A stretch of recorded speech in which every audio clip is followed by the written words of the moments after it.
ब्रह्मांड कितना विशाल शब्द है, परंतु इसका विस्तार हमारी कल्पना से कहीं ज्यादा है। हमारी पृथ्वी इसी ब्रह्मांड का एक छोटा सा हिस्सा है, जो कि हमारे सौरमंडल का भी एक छोटा सा ही हिस्सा है।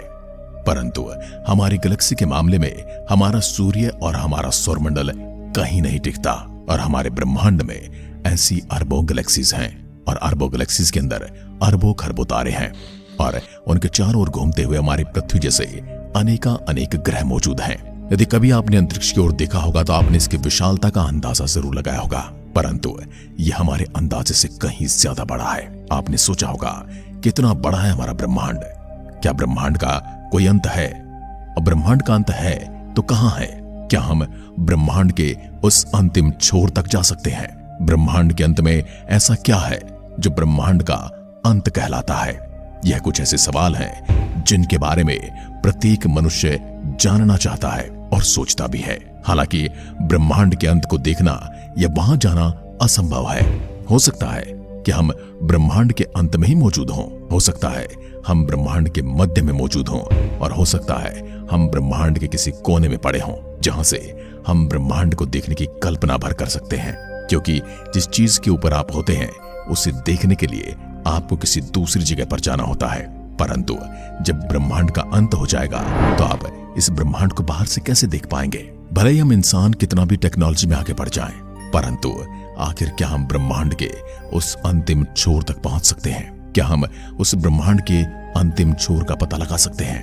आज की वीडियो में हम यही सब जानने वाले हैं। इस शुरुआती दुनिया में ऐसा समय था जब कोई भी स्थान नहीं था, यानी कि ये ग्रह, नक्षत्र, गैलेक्सी और ब्रह्मांड कुछ भी नहीं था। बेशक कोई आकाश गंगा नहीं थी, कोई तारे नहीं थे, लेकिन एक छोटे ही बिंदु में एक बहुत बड़ा धमाका होता है। एक ऐसा बिंदु जिसे हम अपनी आंखों से भी नहीं देख सकते, जिसे आज हम बिग बैंग एक्सप्लोजन के नाम से जानते हैं। और इसी बिंदु से शुरुआत होती है ब्रह्मांड के जन्म की। इस बड़े धमाके से शुरू होकर ब्रह्मांड में सब कुछ शुरू हुआ। समय बीतने लगा। यूं कहें कि समय का जन्म भी तभी हुआ था, लेकिन उससे पहले समय था ही नहीं। अंतरिक्ष का निर्माण हुआ, आकाश गंगाओं और तारों और परमाणु जैसे पदार्थ का निर्माण हुआ। वास्तव में दिलचस्प बात तो यह है कि बिग बैंग से पहले ब्रह्मांड वास्तव में छोटे आकार में समाया हुआ था, जो कि इलेक्ट्रॉन की तुलना में छोटा। और उसी समय जब बिग बैंग का विस्तार होना शुरू हुआ, लेकिन ब्रह्मांड का फैलाव इतना तेज है कि हमारी कल्पना से भी कहीं ज्यादा दूर है। जो लाइट 1 सेकंड में 3 लाख किलोमीटर तय करती है, उससे भी तेज गति से ब्रह्मांड फैल रहा है, जो कि वैज्ञानिकों को अचंभे में डाल रहा है। आखिर इतनी तेज गति से कोई चीज कैसे फैल सकती है? आइंस्टीन की थ्योरी ऑफ रिलेटिविटी कहती है कि प्रकाश से तेज इस दुनिया में कुछ भी नहीं है, तो ब्रह्मांड प्रकाश की तुलना में तेजी से कैसे फैल सकता है? क्या आइंस्टाइन की थ्योरी ऑफ रिलेटिविटी गलत है? यह बिग बैंग का सिद्धांत अजीब है। यह एक तरह की विडंबना है, एक तरह का प्रश्न चिन्ह है, जिसके आगे जवाब खोजने की कोशिश वैज्ञानिक कई सैकड़ों सालों से कर रहे हैं। लेकिन इससे भी दिलचस्प बात तो यह है कि ब्रह्मांड जो प्रकाश की तुलना में तेज गति से फैलता जा रहा है, उसकी थ्योरी ऑफ रिलेटिविटी कहती है कोई भी पदार्थ प्रकाश से तेज गति से नहीं जा सकता। ये दोनों ही अपनी जगह सही है, क्योंकि एक फैलते ब्रह्मांड के सामने में यह कोई विशेष पदार्थ नहीं है जो गति करता है, यह अंतरिक्ष ही है। यदि अंतरिक्ष खुद प्रकाश से तेज गति से फैलता है तो यह थ्योरी ऑफ रिलेटिविटी के खिलाफ नहीं जाता है, यानी कि अंधेरा भी तो उसी स्पीड से फैल सकता है, और अंतरिक्ष में है ही क्या सिवाय अंधेरे के? ये बहुत ही इंटरेस्टिंग सवाल है। अभी तक आपकी समझ में नहीं आया, हम आपको एक उदाहरण से समझाते हैं। ये रहा एक गुब्बारा। मान लीजिए गुब्बारा ब्रह्मांड का एक स्थान है। इस गुब्बारे पर बहुत सारी डॉटेड लगा देते हैं, जिन्हें हम अपनी आकाश गंगाएं कह सकते हैं या फिर अपने ग्रह कह सकते हैं।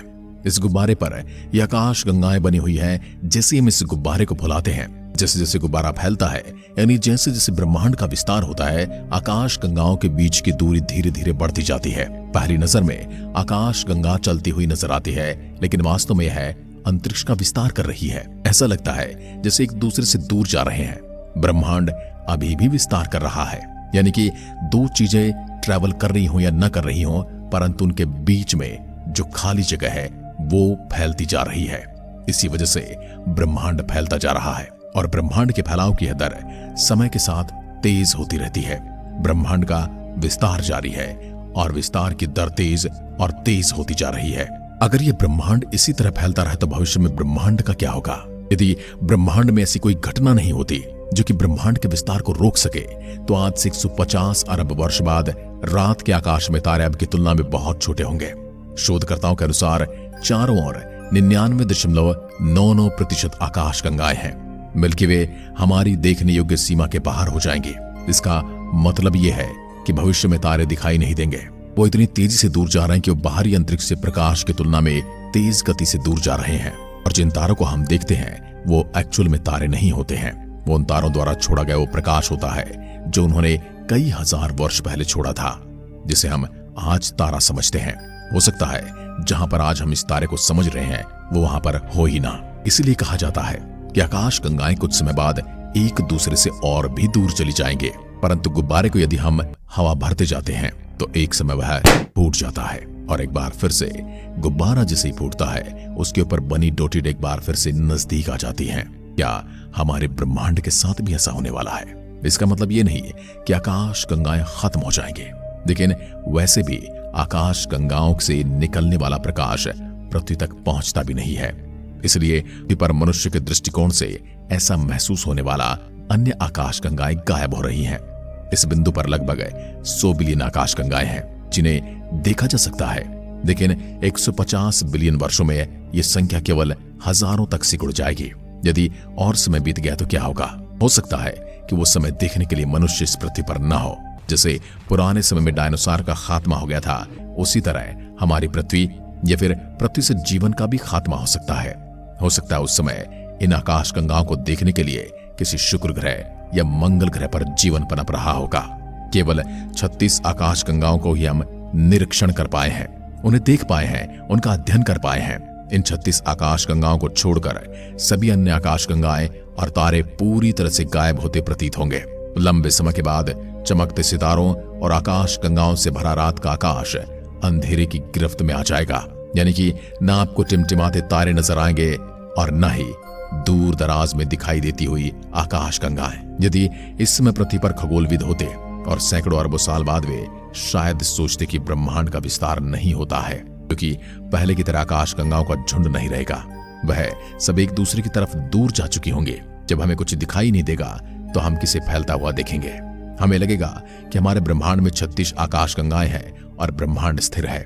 उस समय लगेगा कि 36 आकाश गंगाएं गायब क्यों नहीं हो जाती, मगर उस समय इन गैलेक्सियों के बीच ग्रेविटी इतनी स्ट्रांग होगी ये फैल नहीं पाएंगे और सब कुछ हमें स्थिर जैसा दिखाई देगा। बिग बैंग द्वारा निर्मित ब्रह्मांड प्रकाश की तुलना में बहुत तेज गति से विस्तार कर रहा है। यह विस्तार दर तेजी से और तेज हो रही है और आकाश गंगा जितनी दूर है आकाश गंगाओं के बीच की दूरी उतनी ही तेज है। अब इस हिसाब से हम अंतरिक्ष यान में अंतरिक्ष के अंत तक उड़ान भरे जो प्रकाश की गति का 99.99 उड़ सकता है, लेकिन फिर भी हम ब्रह्मांड के अंत तक तो पहुंच ही नहीं सकते, क्योंकि ब्रह्मांड तो हमसे भी तेज गति से फैलता जा रहा है। ऐसा इसलिए है क्योंकि प्रकाश की गति से उड़ने वाला अंतरिक्ष यान की तुलना में अंतरिक्ष बहुत तेज गति से फैल रहा है। अब जो चीज हमसे तेज गति रखती है हम उसके अंतिम किनारे तक कैसे पहुंच सकते हैं? अब इस चीज को हम नकार भी नहीं सकते, क्योंकि एक भौतिकी का नियम है, एक फिजिक्स का नियम है जो प्राकृतिक दुनिया में काम करता है। इसलिए हम ब्रह्मांड के अंत से आने वाले प्रकाश को नहीं देख सकते और इसके विपरीत भले ही हम प्रकाश की गति से चलें, हम ब्रह्मांड के अंत तक कभी नहीं पहुंच सकते। अंतरिक्ष प्रकाश की तुलना में इतनी तेज गति से फैल रहा है कि प्रकाश की गति से तेज न तो हम किसी चीज के दौड़ने की कल्पना कर सकते हैं और न ही ऐसा कोई यंत्र बना सकते हैं कि उसके अंत तक पहुंच पाए। वैज्ञानिकों ने ऑब्जर्वेबल यूनिवर्स का एक गोला बनाया और इस गोले के अंदर उस ब्रह्मांड को चिन्हित किया जिसे आज हम देख सकते हैं। अब आप सोच रहे हो कि वैज्ञानिकों ने यह कैसे किया? इसके लिए वैज्ञानिकों ने WMAP उपग्रह का उपयोग किया। बिग बैंग के निर्माण के 3,80,000 साल बाद ब्रह्मांड कैसा दिखता था और इसके आधार पर मनुष्यों ने पता लगा कि ब्रह्मांड लगभग 13.8 बिलियन वर्ष पुराना था। हम अपनी पृथ्वी पर बैठे बैठे जितने भी ब्रह्मांड को देख पाते हैं हमने उसे ऑब्जर्वेबल यूनिवर्स का नाम दिया है, जो कि 46 अरब प्रकाश वर्ष जितना बड़ा है। इतनी दूरी के बाद ब्रह्मांड में आगे जो कुछ भी है वो सब हमसे छिपा है।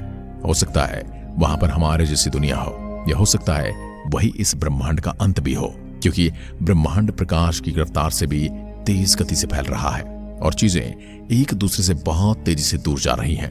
हम भविष्य में भी इस रेडियस के पार कभी नहीं देख पाएंगे। अगर हम अब तक के अपने सारे सिद्धांतों को फिर से नियमों को नकार दें और यह मान लें कि ब्रह्मांड का सच में कोई किनारा भी है, तब भी हम कभी उसे नहीं देख पाएंगे। देखने योग्य ब्रह्मांड के बाहर क्या है? क्या ब्रह्मांड को देखने का दूसरा तरीका है? इन सवालों के जवाब हमारे पास आज भी नहीं है। वैज्ञानिक कहते हैं कि वे कभी नहीं जानते कि अदृश्य ब्रह्मांड के बाहर क्या है, न हम कल्पना कर पाएंगे और ब्रह्मांड कितनी दूर तक फैलेगा। और इन सवालों के जवाब हमें कल्पना पर छोड़ने के अलावा हमारे पास कोई विकल्प नहीं है। और यकीन मानिए, हम उसकी सही से कल्पना भी नहीं कर सकते। कुछ वैज्ञानिक कहते हैं देखने योग्य ब्रह्मांड मानवीय धारणा का अंत है, इसलिए ये ब्रह्मांड का अंत है। कुछ वैज्ञानिक कहते हैं देखे जा सकने वाले ब्रह्मांड से परे ब्रह्मांड अनिश्चित काल तक विस्तारित होता रहेगा। खैर, इसका यह भी सही उत्तर नहीं है, लेकिन हमें नहीं लगता कि हम अपने जीवन में कभी ब्रह्मांड के किनारे तक जा पाएंगे, क्योंकि ये एक ऐसा क्षेत्र है जिससे मनुष्य पूरी तरह से कभी संतुष्ट नहीं हो सकता। शायद भविष्य में हो सके कि टेक्नोलॉजी इतनी ज्यादा एडवांस हो जाए कि हम किनारे को देख पाएं। इसके आगे आखिर क्या है? आखिर क्या है ब्रह्मांड का अंत? क्या होगा उस अंतिम किनारे पर? इस सवाल का उत्तर आप बस सोचते रहिए, क्योंकि इसका जवाब आपको कोई नहीं देने वाला। क्या आपके मन में भी कभी यह सवाल आया है कि ब्रह्मांड अनंत है? दोस्तों, कई विद्वान ऐसा मानते कि ब्रह्मांड अनंत ही है, जबकि कुछ वैज्ञानिकों का कहना है कि हमारा ब्रह्मांड अनंत नहीं बल्कि डायमेंशन की कैद में है। जैसे कि हमारा ब्रह्मांड जो कि 3 डायमेंशन का है, वह किसी 4th डायमेंशन वाले ब्रह्मांड के अंदर कैद है। और इसी तरह कोई 2 डायमेंशन वाला ब्रह्मांड हमारे 3 डायमेंशन वाले ब्रह्मांड के अंदर कैद है।